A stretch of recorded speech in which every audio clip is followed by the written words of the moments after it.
If you would, please turn your workbooks to page 15. We'll be discussing for the next several minutes legal issues and the use of force. The first thing we need to do is to define the term force. Force is defined as any action that changes what someone else is doing. Force, again, is any action on my part that changes what you are doing.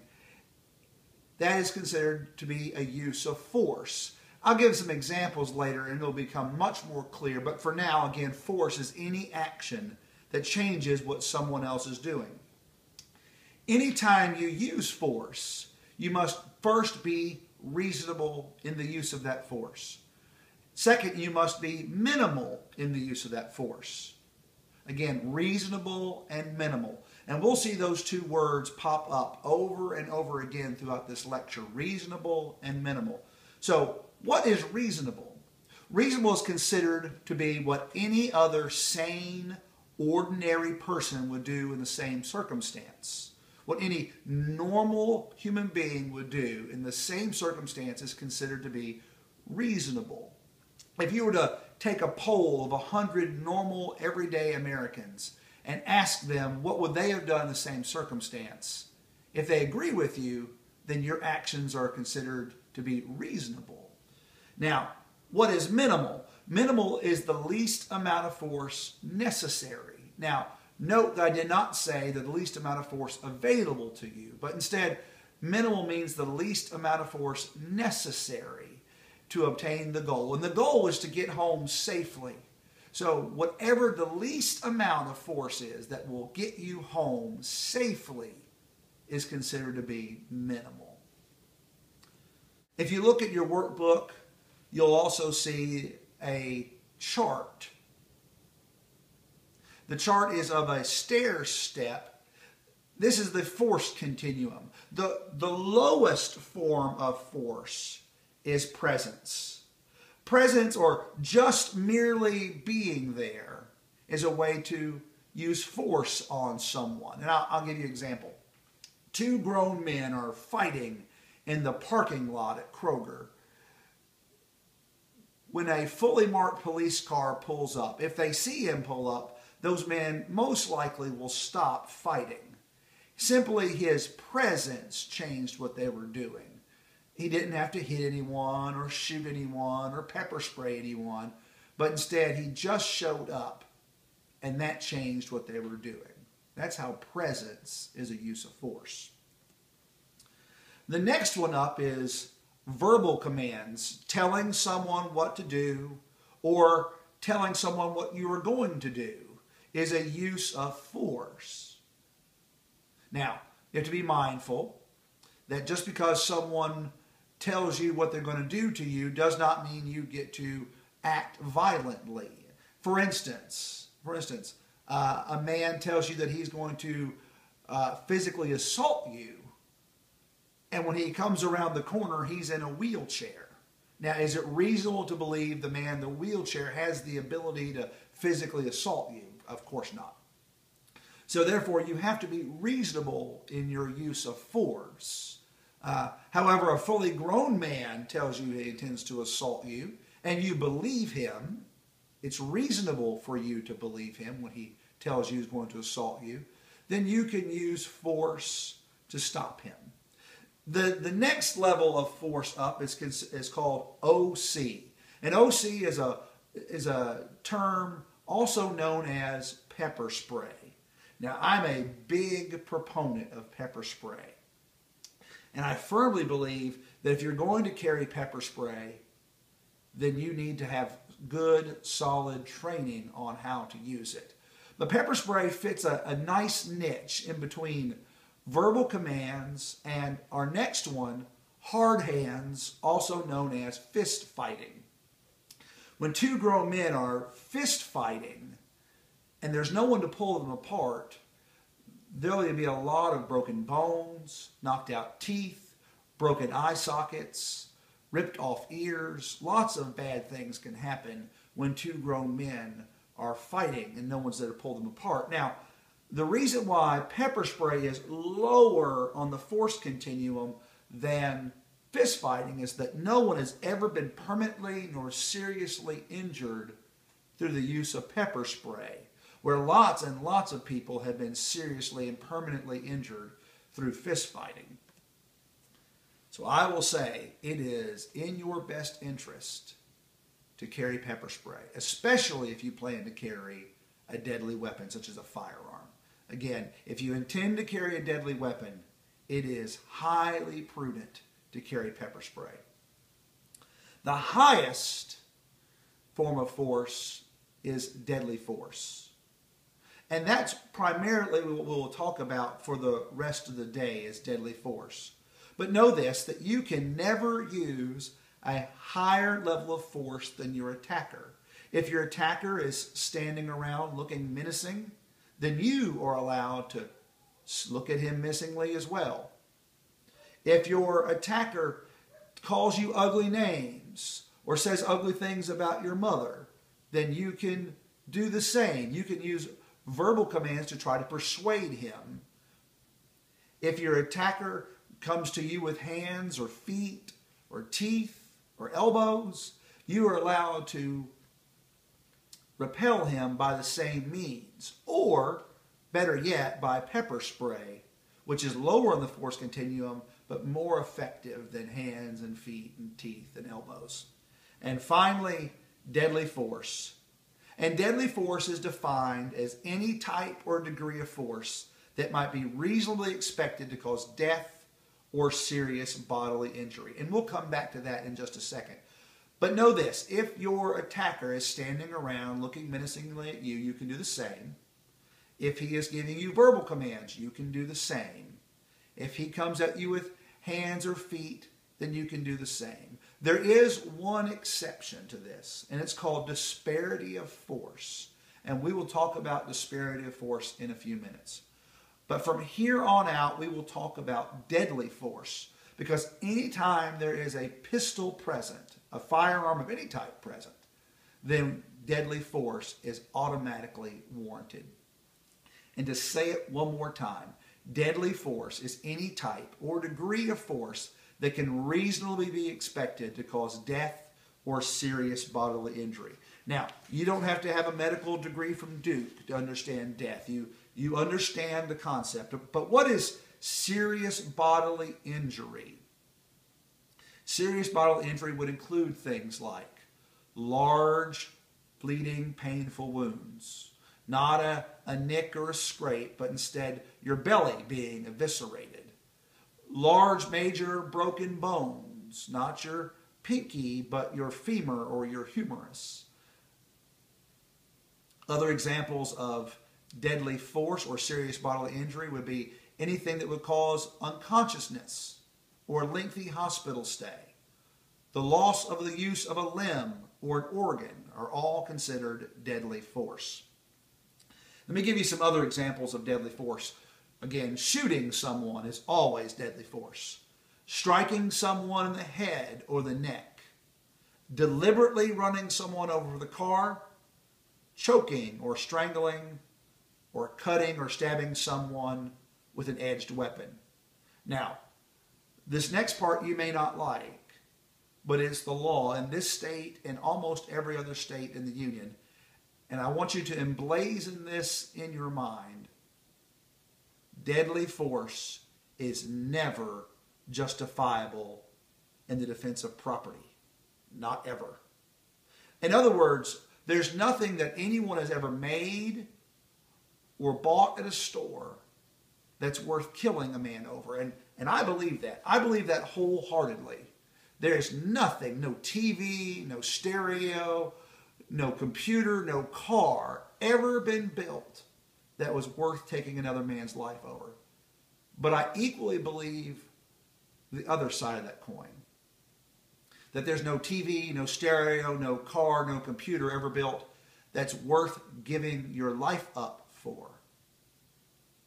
You see, if you confront someone because he has stolen your TV or stereo or car or computer, for all you know, he'll drop that item, pull out his pistol, And while you're shooting at him, he'll shoot back at you. However, you are allowed to use deadly force to defend your life or that of an innocent third party. Now, you had better be very, very careful about the innocent third party issue. Too often, you make assumptions based on what you think is going on, and too often those assumptions are wrong. For example, for all you know, that big, strong, hairy man that's pulling the screaming baby away from the screaming and hysterical woman, for all you know, that big man is the child's father, and he's finally found the child and wrestling it away from the crazy babysitter who kidnapped him last week. For all you know, what you're getting involved in is not what you think it is. That the good guys are really the bad guys, and that the bad guys are really the good guys. You do have a duty, and it is this: to take out your cell phone, dial 911, and then to be the very best witness you can be. Be very careful about whose rescue you come to. Think, does this involve me? Is it worth me putting my own life in danger? For me, it's a matter of whose life am I willing to come to the rescue of? My children, my spouse, my family. Mother-in-laws are optional. Don't tell my mother-in-law I said that. There are things that you're not supposed to do. You should never use deadly force to prevent a crime. You should never use deadly force to stop a suspect who has committed a crime. You should never use deadly force to apprehend someone who's committed a crime. And you should never use deadly force to arrest someone that has committed a crime. In other words, you are not the police. And be very thankful that you are not. The police have a very dangerous, thankless job for which they get paid very, very little money. So, don't think of yourself as a police officer. Instead, think of your use of deadly force as this acronym: IDLE. Immediate defense of life. Immediate defense of innocent human life. And I say human on purpose because while we may think of dogs and cats and horses as members of the family, legally they are not. Legally they are property, and you're not allowed to use deadly force to prevent their theft or death either. So again, IDLE. Immediate defense of life. Ask yourself before you use deadly force, is this an idle moment? Am I going to use deadly force to defend right now innocent human life? Before you can do that, you have to show 4 things. Now, if you would, turn in your work to page 17, and we'll talk about justification of the use of deadly force. Before you can use deadly force, you have to prove 4 things.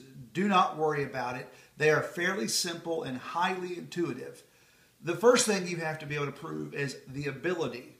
That your attacker has the ability to cause your death or serious bodily injury. Now, ordinarily there's a weapon involved, but not always. And you don't need to get wrapped up in what the weapon is. Most people think of crimes as being committed by guns or people with guns instead. However, guns have only been around for about 500 years. People have been killing each other for a lot longer than that. So don't worry about what the weapon is. Instead, worry about what he intends to do with it. That's the far more important question. Also, be mindful of the range of the weapon. In this game, there are guns and everything else. And the difference between a gun and most every other type of weapon is a gun projects violence over a distance. The range of a gun is as far as the eye can see. But for everything else, you have to be able to touch someone with it. Now, that may sound like good news, but the truth is it takes a grown man 1.5 seconds to run 21 feet. 1.5 seconds to run 21 feet. The truth is most shooters are not prepared to draw their weapon from concealment and engage a running target in 1.5 seconds. That should tell you something. That should tell you that you need more training, a higher level of skill than what you have right now. The second thing you have to be able to prove is their intent. Through words or through actions, they display that they intend to cause your death or serious bodily injury. Now, if he simply points a gun at you, if you remember firearm safety rule number 2, never point a gun at anything you're not willing to destroy. By simply pointing a gun at you, he is telling you he's willing to take your life. But if he points a gun at you or brandishes a gun and tells you to give up your money or your wallet or your life or your purse, then he is showing you that he intends to use that weapon unless he gets what he wants. Intent. Imminent jeopardy. Imminent jeopardy means you must reasonably believe that your life is in grave, immediate, right now danger. What happened in the past is irrelevant. Your ex-boyfriend or girlfriend threatens you, so you swear out a restraining order against him or her, and they come within the 200 feet that they're not supposed to. Are you allowed to shoot them? Of course not. Only if they right now are displaying that they intend to cause you your death or serious bodily injury. So what happened in the past is irrelevant. What might happen in the future is irrelevant. You see Ray Ray and Pookie standing outside the ATM. You can't take a preemptive strike. Instead, you should drive away to another ATM. We'll talk about that more in a moment. What might happen in the future is irrelevant. The only thing that matters is what's happening right in this moment. If you, right in this moment, believe your life is in grave, immediate danger, you're allowed to use deadly force, even if the attacker doesn't have a weapon, in the case of disparity of force. Do you remember we talked earlier about an exception to the rule? Well, this is it. Disparity of force means that the attacker has an overwhelming advantage, and that overwhelming advantage can reasonably believe to lead to your death or serious bodily injury. So how can someone have such an overwhelming advantage over you as to cause your death or serious bodily injury? Well, the first way is gender. The fact of the matter is men are bigger and stronger and faster than women. And in the eyes of the law, it is reasonable to believe that a man can beat a woman to death. So a man has a woman backed into a corner and says, "Hey lady, I'm going to kill you. But before I kill you, I'm going to rape you." Well, he turns around to check what's going on behind him. She pulls out her pistol and shoots him. He falls down deader than fried chicken, and she runs away. Now, how many of you think she's going to have trouble? Well, the answer is maybe. If she says, "Officer, that big man scared me, so I shot him," well, then she's going to have trouble, because you can't just shoot people because they scare you. But if she says, "Officer, he had me pinned in a corner, I had nowhere to go, he said he was going to rape me and kill me, and I believed him," well, then his response will be, "Well, ma'am, can we call someone for you? Can we get you an ambulance? Is there anything you need?" So do you see the difference between those two statements? Scaring someone is not a reason to shoot them. However, reasonably believing that they can cause your death, now that's a reason to defend your life. Another way is through age. Is it reasonable to believe that a 15 or 16 or 17-year-old boy can beat an 80-year-old man to death? Absolutely. Numbers. Is it reasonable to believe that 2 or 3 men would beat another grown man to death. Absolutely. This stuff you see in Hollywood where two guys fight for a minute, then one of them gets tired and someone else picks up the fight, and that continues on for several minutes. That's a lie. That's entertainment. The truth is, if 2 or 3 grown men attack another man, they will beat him to death. And finally, physical handicaps. Is it reasonable to believe that someone can beat a man in a wheelchair to death? Absolutely. So again, gender, age, numbers, and physical handicaps, those are all ways that someone can have an overwhelming advantage over you. But these are exceptions to the rule. And by definition, exceptions to the rules are exceptional. And you should be very, very mindful when you're using them.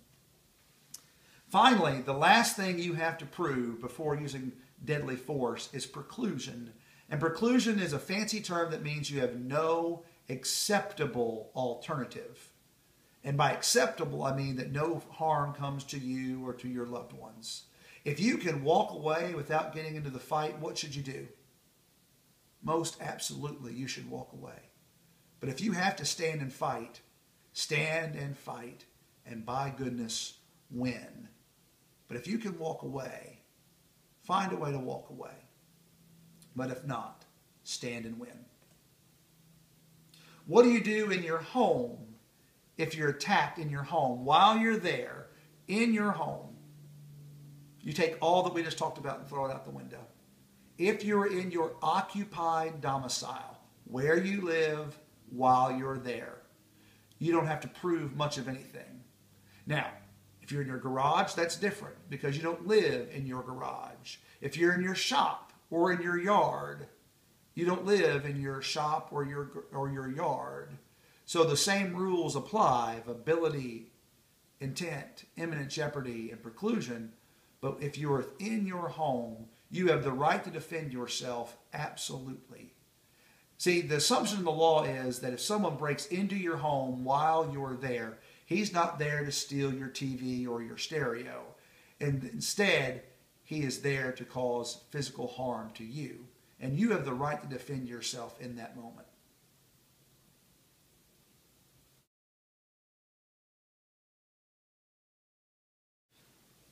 There are certain things that you cannot do.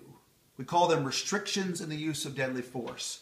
The first thing you cannot do is fire at someone who does not pose a lethal threat to you right now. You may not fire at a fleeing suspect. If someone is running away, they don't want to fight anymore, you have to let them go. Now be mindful, they may not be fleeing. Instead, they may be moving to a better place to shoot you from. But if indeed they are running away, you cannot continue to engage them in fire. Just let them go. You can't keep them. They're not going to let you take them home. You can't stuff them, and they're not fit to eat. So just let them go. You may not fire a warning shot. There are no good reasons to fire a warning shot. First of all, none of your guns have an unlimited amount of ammo. And if you've got one of those 5-shot revolvers, when you fire the warning shot, you're down to 4. Second of all, if you shoot the bullet into the air, think of all the people you've put in danger. You figure that a pistol bullet will travel about 1 mile. Think of all the hundreds or thousands of people you put in danger by launching that bullet into the air. But let's say you decide to shoot the gun into the ground as a warning shot. Well, your hesitation, your lack of action will give that attacker the opportunity he needs to take that gun from you and kill you with it. So either point the gun at him and press the trigger, or don't do anything at all. And there's really nothing in between. Do not fire warning shots. Do not shoot to wound. There's no shooting someone just a little bit. Either you can blow them into little chunks, or you can't press the gun at them at all. Either don't point them at it at all, or point it at them and use it. But there's really nothing in between. So you bought the best car you can buy, and you bought nice rims for it, and 3 times now those rims have been stolen off that car. So you decide you're going to take care of this. You put up a security light and you park your car under the security light. And then you sit up in the upstairs window all night long with your pistol. And there he is. 3 o'clock in the morning, Ray Jr., 14-year-old punk. He's been in and out of juvenile since he was 9. Well, you don't want to kill the boy.